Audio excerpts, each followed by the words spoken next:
Doctor صاحب میرے دونوں کان بند ہو گئے ہیں اور سن بالکل نہیں سکتا۔ ڈاکٹر نے پوچھا آپ کی عمر کتنی ہے؟ مریض بولا 90 سال۔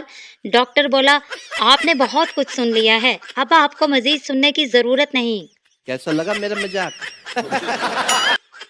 بس میں بیٹھے درزی کا فون بجا، اس نے فون اٹھایا اور بولنے لگا تو بازو کاٹ کے رکھ، گلا میں آ کر کاٹوں گا۔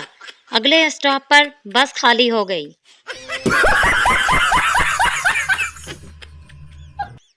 تین آدمی جہاز میں سفر کر رہے تھے، ایک انگریز، دوسرا ہندوستانی، تیسرا پاکستانی۔ انگریز بولا ہم جہاز کو زمین پر اڑا سکتے ہیں۔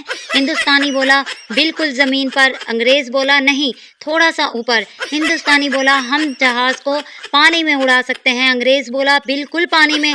ہندوستانی بولا نہیں، تھوڑا سا اوپر۔ پھر پاکستانی بولا ہم ناک سے روٹی کھا سکتے ہیں۔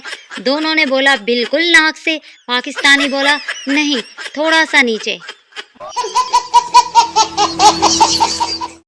شاعر نے اپنی بیوی سے کہا تمہیں معلوم نہیں ہے کہ میں اپنی شاعری سے پوری دنیا میں آگ لگا سکتا ہوں؟ بیوی تنگ آ کر بولی تو پھر کچھ غزلیں چولہے میں بھی ڈال دو تاکہ میں کھانا پکا سکوں۔ ایک شخص ریل میں سفر کر رہا تھا، اچانک لائٹ چلی گئی، رات کا وقت تھا اور ہر طرف اندھیرا تھا۔ اس نے زنجیر کھینچی تو زوردار چانٹا پڑا۔ اس نے دوسری مرتبہ زنجیر کھینچی تو پھر ایک چانٹا پڑا۔ تھوڑی دیر بعد لائٹ آ گئی اور وہ غصے میں بھرا بیٹھا تھا۔ اس نے لوگوں سے پوچھا ہمارے کو چانٹا کون مار رہا تھا؟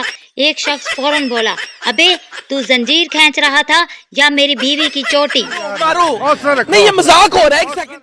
استاد نے شاگرد سے کہا جملہ بناؤ۔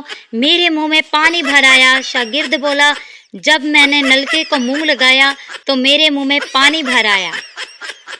تو دوستو ایسی مزید ویڈیوز کے لیے ہمارے چینل کو لائک اور سبسکرائب کر دیجئے۔ Thank you for watching this video.